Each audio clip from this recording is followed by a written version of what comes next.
peço que você pegue a sua Bíblia agora, abra comigo em Mateus capítulo 13. Mais um aviso aqui, olha, tá chegando aí o calor, tá chegando, né? Finalmente, e traz a sua garrafinha de água. Lembra disso, eu sei que são novos hábitos para nós, né, gente? Mas temos que aprender mais esse. O nosso bebedouro ali está isolado para que não seja um lugar, né? Não se torne um lugar de contaminação. Então, eu preciso que você se lembre. Muitas vezes eu mesmo esqueço.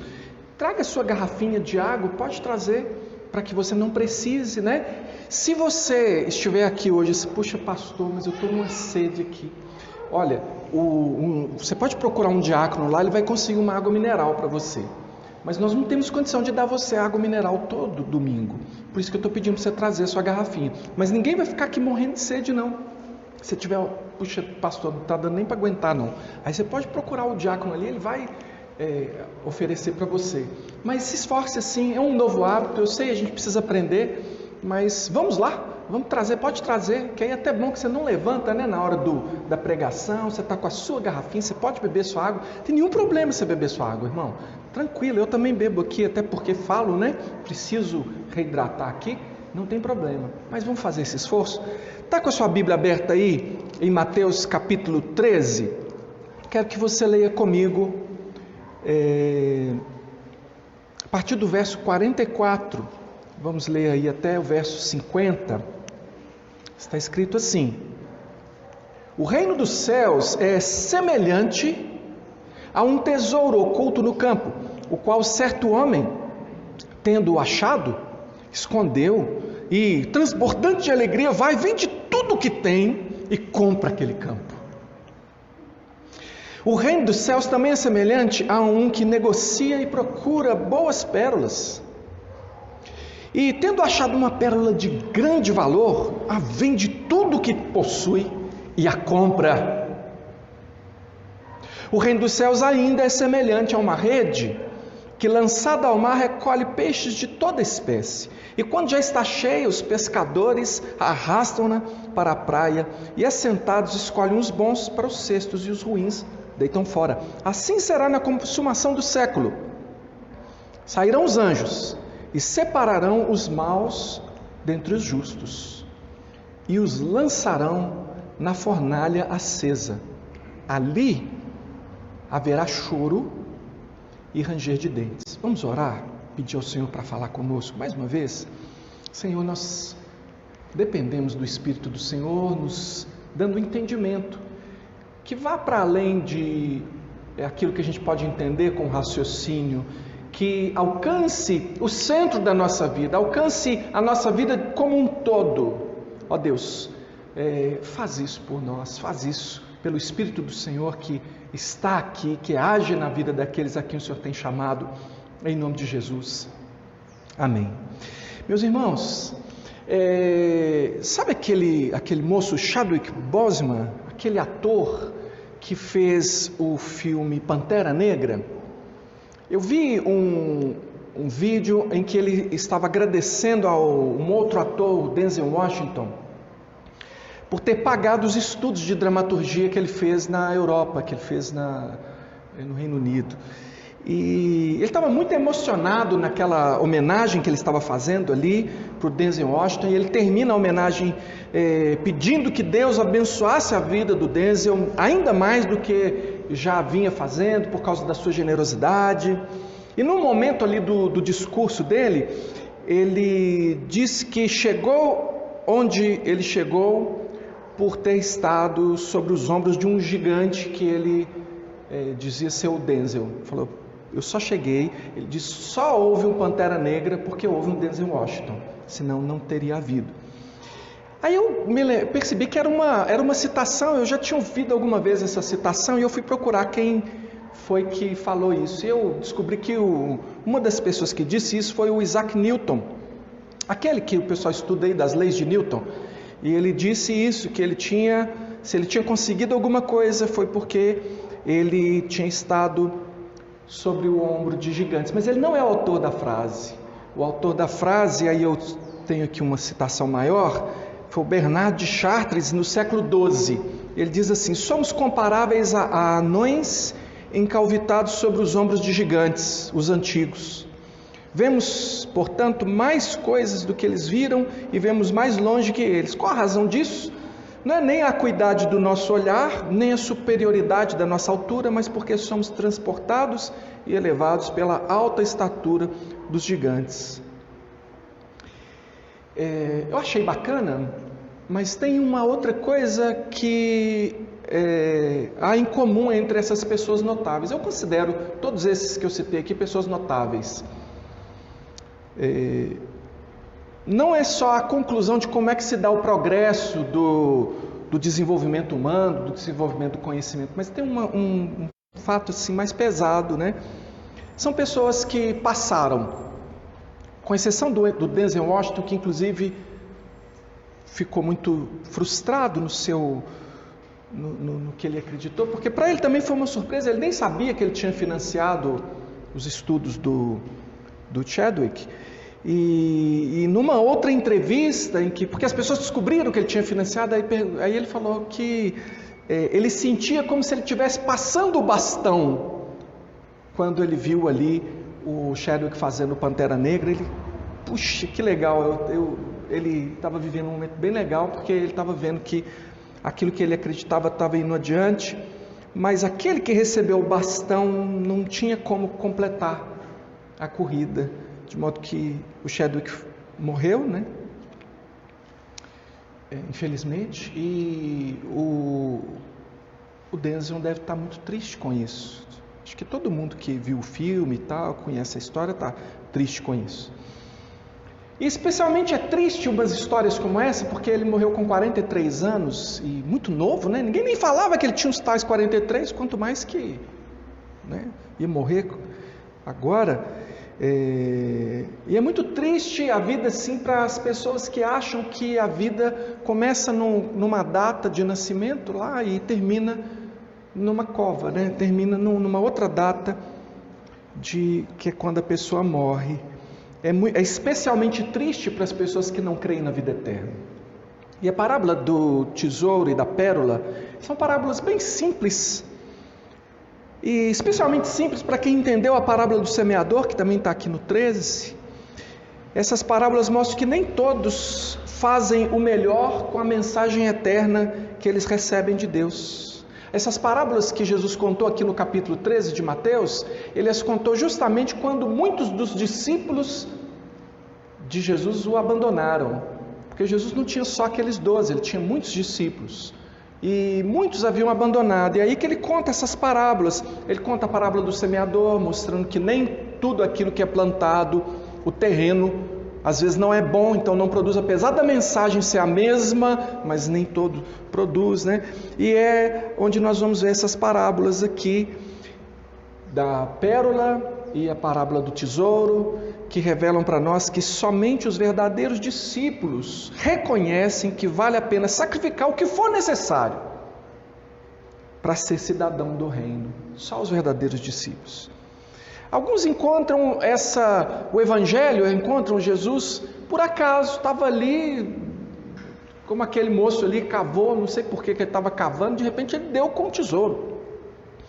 Outros encontram o Evangelho, esse tesouro maravilhoso, essa pérola, como aquele moço que ele era negociante de pérola, ele estava à procura daquela pérola que falava: essa aqui é a verdadeira pérola, essa vale a pena tudo por ela. Alguns encontram com muito esforço, mas são só os verdadeiros discípulos que vão reconhecer que vale a pena sacrificar o que for necessário para ser cidadão do reino. E é muito triste a gente ver que muitas pessoas não encontram, elas não percebem com o que elas estão se encontrando, porque nós todos conhecemos muitas pessoas que aqui junto conosco mesmo entregaram a sua vida a Cristo, fizeram várias promessas até serem batizados, e que não estão mais conosco. Elas não entenderam o valor daquilo que elas tinham encontrado. Elas passam às vezes pelo tesouro, né, pela pérola. Alguns não têm a coragem de mudar o que precisa ser mudado. Eles acham que não vale o esforço que o homem que encontrou o tesouro e aquele que encontrou a pérola, eles se desfizeram de qualquer outra coisa que os impedisse de possuir aquilo que eles consideraram que realmente valia a pena. Então nada ficou entre eles e o tesouro. Eles se desfizeram de qualquer coisa que se interpusesse. Mas algumas pessoas acham que não vale a mudança. Algumas adiam a decisão de vencer tudo, ficam ali, sim, não, ficam adiando como se eles tivessem o controle sobre a vida. Mas a vida às vezes surpreende aos 43 ou antes disso. Eles não adquirem aquilo que não tem preço, porque eles não sabem o valor que tem o Evangelho, que é uma questão de oportunidade. Mas algum dia, que todos que estão me ouvindo aqui e tiverem contato com essa mensagem de outra forma, saibam que vão perguntar para você: o que você fez com o tesouro chamado Jesus Cristo? O que é que você fez quando você se encontrou com o tesouro chamado Jesus Cristo? Que escolhas você fez depois que você se encontrou com Jesus Cristo? O que é que mudou nas suas escolhas? O que é que você abandonou? Quando você entendeu a parábola do tesouro, a parábola da pérola e também a parábola da rede. As parábolas do reino, elas ensinam para mim e para você que nada se compara àquele tesouro, àquela pérola que é Jesus Cristo. Nada, nada. Amarás o Senhor teu Deus de todo o teu coração, de toda a tua alma e de todo o teu entendimento, com todas as suas forças. Tinha que ser a atitude natural daquele que se encontrou com o amor de Deus escondido na feiura da cruz. Devia ser. As pessoas não aceitam a cruz de Cristo, elas não aceitam o Evangelho, porque elas amam demais a si mesmas. Mas Jesus disse que aquele que amar demais a sua vida vai perdê-la, e aquele que desprezar a sua vida vai achá-la, vai ganhá-la. Por que isso acontece? Porque amar demais a vida é amar a vida numa dimensão muito reduzida. É amar a vida como se não houvesse amanhã. É amar a vida como se não houvesse eternidade. É amar a vida como se a sua vida estivesse entre a maternidade e a sepultura, e nada mais. E isso é tolice, porque você é muito mais do que essas duas datas. Jesus é a resposta para a pergunta daquele jovem rico que disse: o que farei para herdar a vida eterna? Jesus disse para ele: abandone tudo que você acha que te dá segurança, tudo aquilo que você acha que é a sua riqueza, e me siga, para que você possa encontrar propósito e encontrar também eternidade. E aí a gente encontra uma segunda verdade nessas parábolas, que é a de que não é possível ficar com o tesouro e também ficar com as velhas riquezas. Não dá para ficar com os dois. Não dá. Sabe, não significa literalmente que se você entregar a sua vida a Jesus, você tem que vender tudo que você tem e dar para quem quer que seja, para os pobres, para a igreja. Não é isso que a Bíblia está ensinando. Tem que ir para um monastério, ficar lá no alto do monte, só orando. O que significa abandonar as riquezas ou abandonar a segurança do mundo? É você deixar de se apegar às coisas daqui de baixo, como se elas pudessem dar alegria e realização a você, como se elas fossem o alvo da sua vida, e não aquilo que a Bíblia chama de as outras coisas. As outras coisas que Deus diz, que sabe muito bem quais são as suas necessidades. Ele diz: buscar em primeiro lugar o reino de Deus e a sua justiça. Coisas vos serão acrescentadas. Entregar-se a Cristo é deixar o pequeno e abraçar o que é gigante. É deixar os ídolos e amar somente a Deus. Não é possível servir a Deus e as riquezas. Jesus disse assim: não é possível. E muita gente acha que desse mal eu não morro, porque eu não tenho riquezas. Mas há pessoas que vivem servindo às riquezas que não têm, vivem à procura, o dia que eu tiver, eu vou ser feliz. Então qualquer coisa que se interpõe à riqueza, ou seja, muitas vezes até uma vida com Deus, muitas vezes até a busca de Deus, ele deixa de lado. As prioridades sempre são as riquezas. Como eu vou conseguir o dinheiro que eu preciso? E não tem. E vive aí vendendo almoço para comprar janta, como é a realidade da maioria de nós brasileiros, gente. A maioria de nós está aí lutando, ó, né? Mas é servo da riqueza que ele não tem. Outros têm a riqueza e eles acham que a riqueza pode garantir alguma coisa. Nem riqueza, nem fama, nada pode garantir, porque um dia aquela palavra também vai se ouvir, né? Louco, esta noite te pedirão a tua alma. Os bens que tens em depósito, para quem serão? Aquilo que nós amamos determina quem nós somos. A gente não é o que a gente pensa que é. Talvez você esteja aqui nessa manhã, ou acompanhando a gente aí, e você pense que você é um cristão. Você pense. Mas a realidade da segunda-feira denuncia que você não é. Porque você não abre mão do pecado, você não abre mão dos prazeres, você não abre mão de nada que Deus diz, não faça. Porque aquilo é uma riqueza também para você, aquilo é necessário, você não quer. Mas o que eu disse a você, que essas parábolas mostram para a gente, é que não é possível ficar com o tesouro e também com as velhas riquezas. Aquelas que Jesus disse que a traça, a ferrugem corrói, podem ser roubadas por algum ladrão. Se você ama mais a si mesmo, se você ama mais o aqui e agora do que a eternidade, você não vai possuir o maior tesouro. Você vai continuar cavando outros campos, você vai continuar procurando as suas pérolas aí, vai aceitar as pequenas pérolas que o mundo oferece e que não podem realmente te dar aquilo que você precisa. Mas talvez você, ouvindo essa palavra, deseje uma mudança de direção, porque talvez o Espírito Santo já venha dizendo isso para você, não apenas agora, mas há muito tempo que ele vem falando a você, que você precisa de uma nova vida. Você precisa, se você quer uma mudança de direção, uma nova vida, você precisa entender e aceitar o amor de Deus por você, renunciando os velhos e falsos amores. A parábola da rede mostra que o supremo pescador, que é Deus, o que ele vai fazer no final da sua grande pescaria? Ele diz que na pescaria, com a rede, se pega de todo tipo de peixe, mas ele vai fazer a separação dos bons peixes e dos peixes imprestáveis. E a gente precisa lembrar que todos nós começamos a nossa vida, a nossa carreira como peixes imprestáveis. Ninguém nasceu peixinho bom. Nós somos peixes imprestáveis por natureza. A Bíblia diz que todos pecaram e carecem da glória de Deus. Ninguém seria escolhido.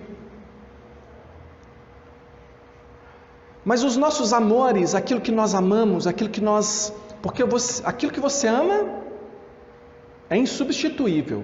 Sabe, se você ama o pecado, esse pecado é insubstituível, você não abandona ele na sua vida. Se você ama alguma coisa mais do que a Deus, pode observar que é algo que você diz, aqui não, Deus, até aqui eu vou, mas isso aqui eu faço do meu jeito. Todos nós começamos como peixes imprestáveis, mas os nossos amores dizem se nós vamos prestar ou não para a vida eterna. Eu vou te citar o versículo mais conhecido dos crentes, João 3,16. Como é que é? Porque Deus amou o mundo de tal maneira que deu o seu Filho unigênito. Pode falar comigo. Porque Deus amou o mundo de tal maneira que deu o seu Filho unigênito, para que todo que nele crê não pereça, mas tenha a vida eterna. Mas às vezes a gente não presta atenção no que diz o 17, o 18, o 19, o 20, né? 17 diz assim: porquanto Deus enviou o seu Filho ao mundo, não para que julgasse o mundo, mas para que o mundo fosse salvo por ele. Quem nele crê, não é julgado. Veja que a parábola da rede fala de julgamento, né? Quem nele crê não é julgado. O que não crê já está julgado, porquanto não crê no nome do unigênito Filho de Deus. Mas que julgamento é esse? Aqui está escrito, do 19. O julgamento é este: que a luz veio ao mundo, que Jesus veio ao mundo, e os homens amaram mais as trevas do que a luz, porque as suas obras eram más. Mas os homens continuaram amando o seu estilo de vida, os homens continuaram amando qualquer coisa que dá vontade.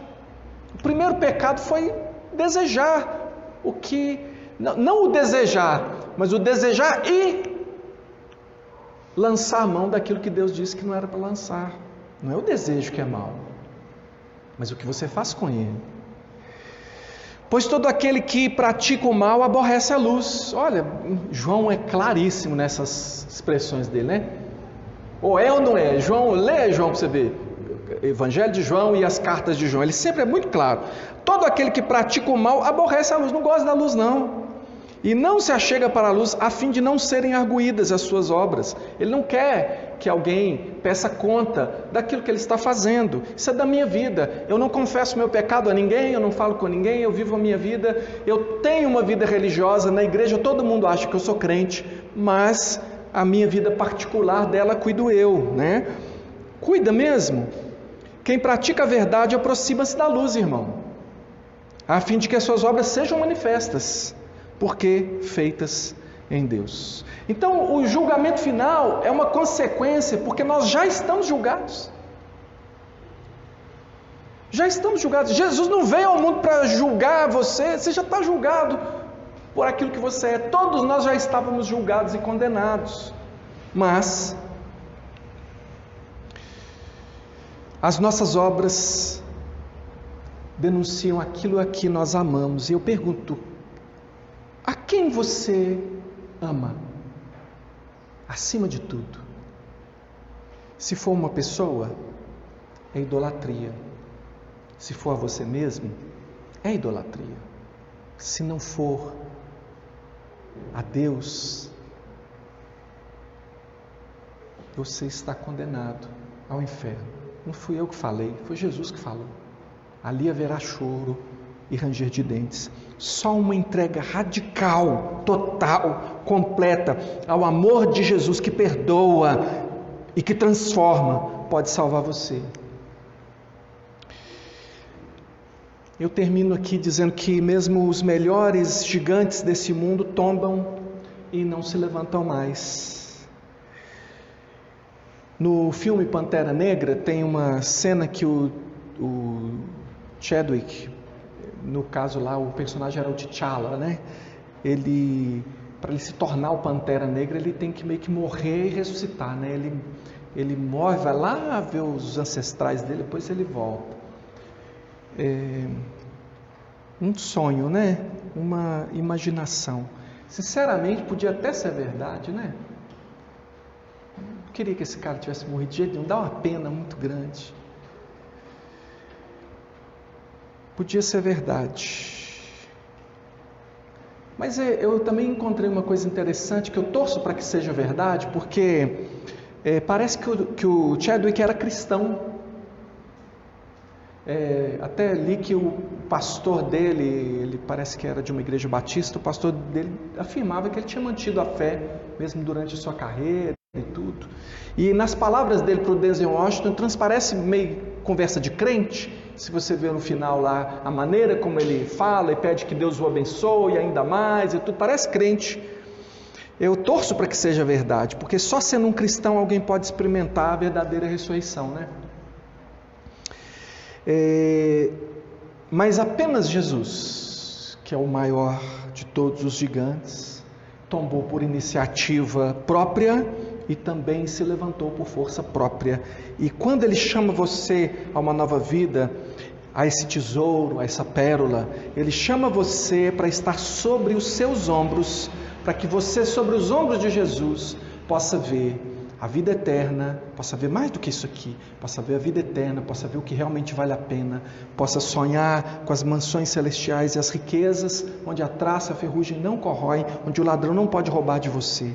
A Bíblia diz que onde está o teu tesouro, aí está o teu coração. Onde está aquilo que você valoriza, ali está você, porque coração na Bíblia é o todo. Por isso que fala, amarás o Senhor teu Deus de todo o teu coração, de toda a tua alma, de todo o entendimento, com toda a sua força. Ou seja, coração não é só emoção, não é sentimento, é tudo, é com tudo.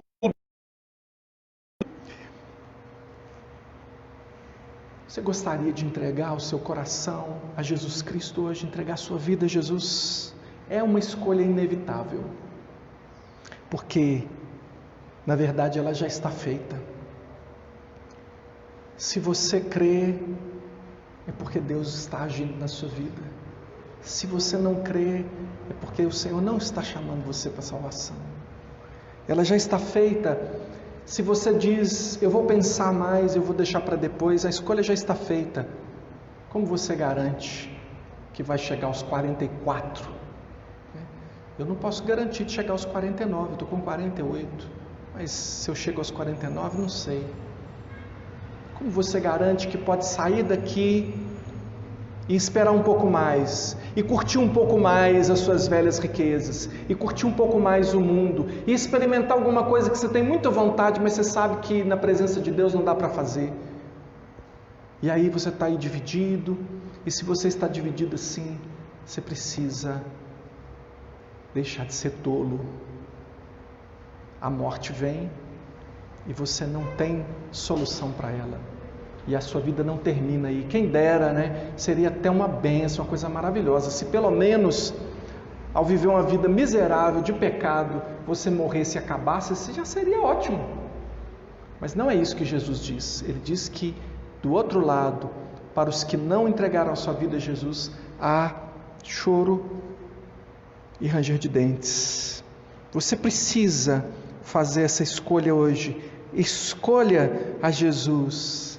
E depois descubra o que significa Jesus dizer, não fostes vós que escolhestes a mim, pelo contrário, eu vos escolhi e vos designei para que vades e deis frutos. Você precisa escolher Jesus hoje e depois entender o que significa Efésios 1:4, que diz que Ele escolheu você antes da fundação do mundo, mas hoje você precisa tomar uma decisão.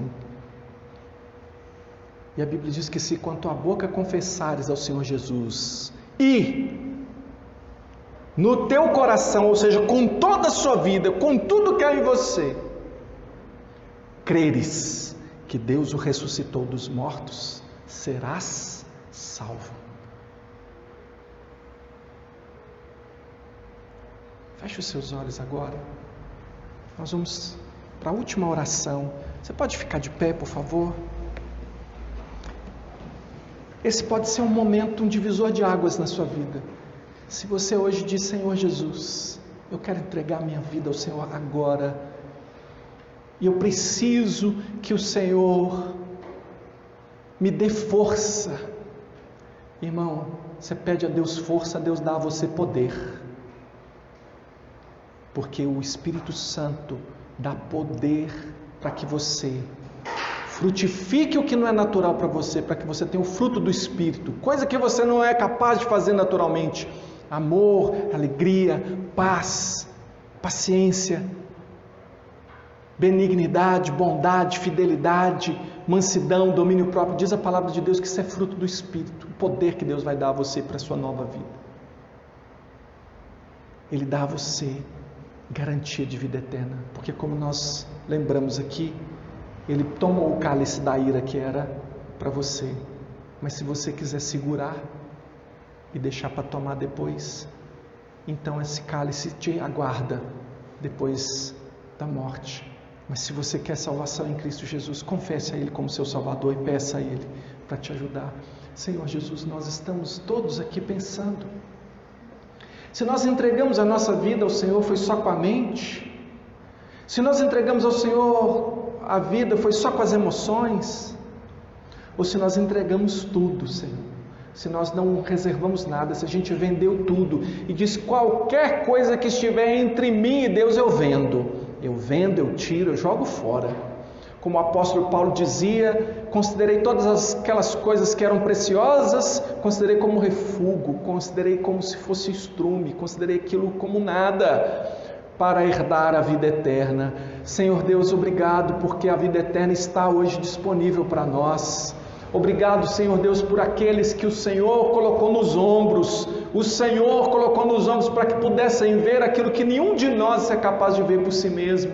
Só o Senhor pode levar alguém a saber, ter consciência de que é um pecador e que precisa de perdão e que precisa de mudança de vida, mas mais do que mudança de vida, precisa de poder do Espírito Santo de Deus, poder de Deus para mudar. E aí se entrega, e aí se quebranta, e aí pede socorro, pede um Salvador. Aí aquele que grita por socorro encontra misericórdia. Nós nessa manhã gritamos por socorro. Salva-nos, Senhor, nós te pedimos. Salva-nos, Senhor, nós te imploramos. Perdoa os nossos pecados, leva-nos à tua presença, ó Deus, não para rituais, não só para coisas religiosas. Leva-nos à tua presença quando nós acordarmos pela manhã na segunda, quando nós tivermos que decidir o que nós vamos fazer naquele negócio, naquele trabalho, quando nós tivermos que tratar, ó Deus, com nossos filhos, com nossa esposa, com o marido, com as pessoas do mundo. Ajuda-nos a ser o que o Senhor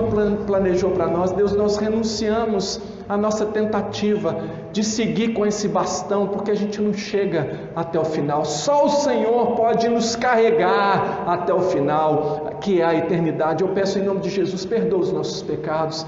Se alguém aqui hoje está entregando a vida ao Senhor, eu peço, ó Deus, que o Senhor o ajude, que ele possa entender, ó Deus, que o Senhor o assiste com o teu Espírito Santo. Também constituiu a igreja, que é feita de gente, não é de parede, não é de tijolo, é gente que está aqui para ajudar, para apoiar, para ensinar, para fortalecer, para interceder, que possa contar com o apoio da igreja para isso, que nós sejamos esse apoio, porque o Senhor nos chamou para ser igreja, não somente para frequentar a igreja. Ó Deus, que assim o Senhor nos abençoe com graça, que a graça do Senhor Jesus, que o amor de Deus, o nosso Pai, e a comunhão do Espírito Santo do Senhor seja com cada um de nós agora e sempre. Amém. Amém. Deus abençoe você, que o tesouro, você possa abraçar esse tesouro que é Jesus e não largar por nada. Deus abençoe sua vida, seu dia, sua semana, em nome de Jesus.